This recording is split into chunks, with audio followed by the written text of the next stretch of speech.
Are you looking to automate or sync some data from Monday.com and Google Sheets? Well, you've come to the right spot. I'm going to show you exactly how to do this using make.com and Monday. So let's get started. Okay, so the first thing we're going to do is find the board in Monday that we want to do all the automations or the syncing from with our Google Sheets. So for this example, I just created a party planning board and we have different groups. One's desserts, one's games, and we're going to have every time someone adds a new item to this board, it's going to add it to a spreadsheet. So, one of the examples could be you're using Monday personally with your internal team, and then you have some external team that you don't want to add as a guest or a viewer on your Monday account. You could just have it in a Google Sheet, and you guys internally are adding things, and then they'll show up on the other side in Google Sheets. So after that, we're going to have to set it up in Make. So I went ahead and made a Google Sheet that matches our board. So now you can see the dessert names here, match the items over here, and the statuses match the statuses, and who's bringing it matches as well on here. So now we need to connect the two, and that's where make.com comes into play. So you're going to want to open Make, go to scenarios, create a new scenario, and then when you get into here, it's going to look just like this. You're going to click the plus sign, go into monday.com, and then you're going to want to go to items and watch board items.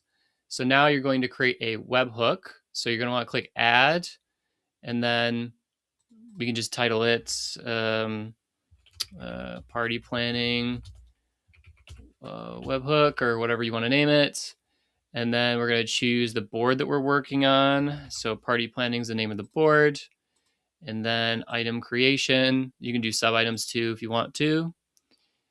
And then we're going to click save here. And then we're just going to run it one time to then populate some data. So we'll go ahead and click donut or sonut. Let's correct that real quick. Go to donut there.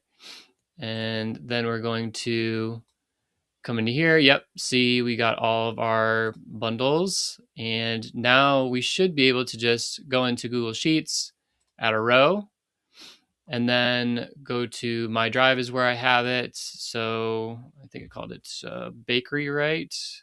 So bakery, demo inventory, and then the sheet name, you can choose whichever sheet you want. This one's going to be specifically for the desserts. So now you can map over the data that you want to map over from the trigger. So we had the pulse name, the group it came from, the group name. So the first thing we're going to want to do is these values are going to be parsed over to the different columns here. You have columns, A through V. So I wanted to put this stuff side by side to kind of give a better view of how this looks. So the Google Sheets has column A, B, C, and D with data in it. And if you look in the Google Sheets scenario or Google Sheets module, we have all these different columns. B is going to correlate with dessert name. And in our Monday board, that is our first column. And as you see here, Pulse name is Sonut, which was donut. And Pulse name is Monday used to be called The Pulse, like as their company name. They never changed it. So it's the first name. It's the name of the actual item within the board. So, and then this is the Pulse ID for that item. And this is the name of it. So, but no other data came over because I never put any more in. And we have to remember the trigger triggers on whenever something's created. So you could theoretically or hypothetically speaking, someone could take their time in putting that data in. So what we need to do is we need to unlink these scenarios. We need to create a sleep, put in a sleep module to make it wait a little while. So if you come in here, put in a sleep module, make it wait, let's say somewhere around a minute, maybe 2 minutes, kind of up to you. So as you see here is the number of seconds for which a scenario execution will be suspended. So this 60 means 60 seconds. So now when somebody puts in a new item on the board, it's going to wait 60 seconds. And then we're going to need to get the item data. So we're going to unlink this. And we're going to have to come in here and go to Monday again. And we're going to have to get item. So if we go down to the items again, and or you could just type in get here, and you could go to get an item, and then we're just going to put or map over the pulse ID from the original trigger, and then we're going to choose the board that we're currently working on, which was the party planner board, and click save. So once that's all done, we should be able to get all of our data to then put in the Google Sheet. So then we're going to want to run this, just these 3 modules, to get some new data in. And I actually just quickly ran it, and 60 seconds is quite a long time for this demo. So I'm just going to put 5 seconds in, click save, and we're going to come over here to Monday, and we're going to type in, oh, before that, we're going to run it, and we're going to type cupcake, and then status will be TBD, and then who's bringing it will be Charlie. So the sleep was 5 seconds, which maybe wasn't enough.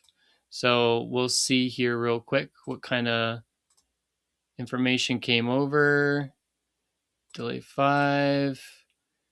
And then let's see, column values. We got the status is TBD, and we got the person is Charlie. So it worked out. So now we're going to go ahead and connect the Google Sheets module, and then come into the columns again. And we should be able to now select from, sometimes this doesn't populate. So you're for the other modules, right? So you're only seeing right now the first watch boards module. So you might have to run it again, and you can actually use, if you click the little arrow here, you can just run the last run you did.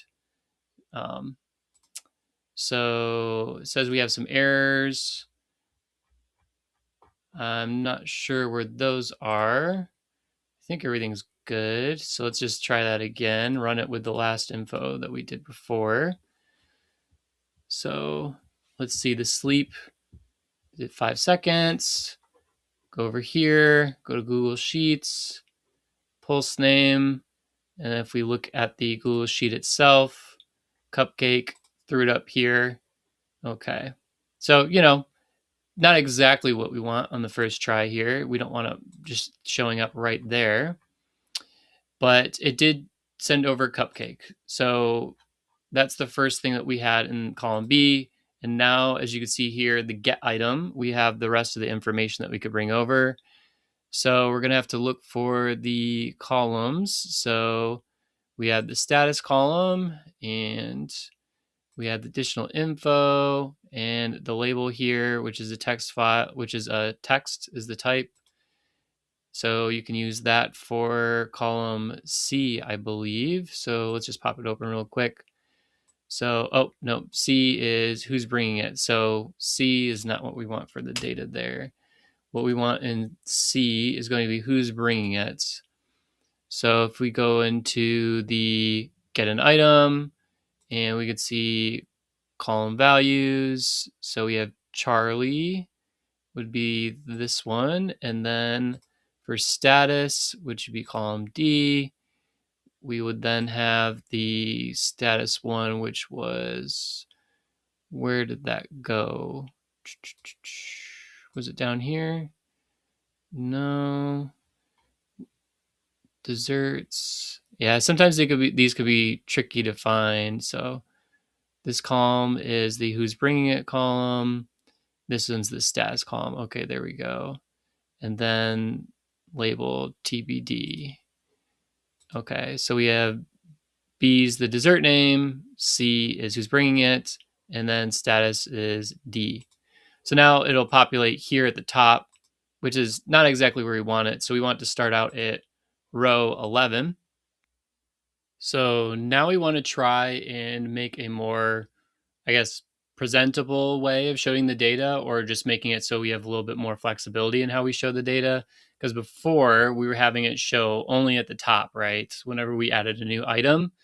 So there's quite a few different ways to do this. There's not like one really simple way, I'd say, that's super clean and works really well. But this is the one that through various iterations and talking to AI, honestly, that works out pretty well. So if you take the original sheet we had, so this desserts tab, and you put in this formula here, it's a filter, and then you take the raw data. So we're gonna have all the raw data now coming from this sheet one, and you put that formula in here, and it just takes the data from sheet one and then puts you in sheet two. And here you can have it wherever you want, though, right? So it doesn't have to populate at the top every time.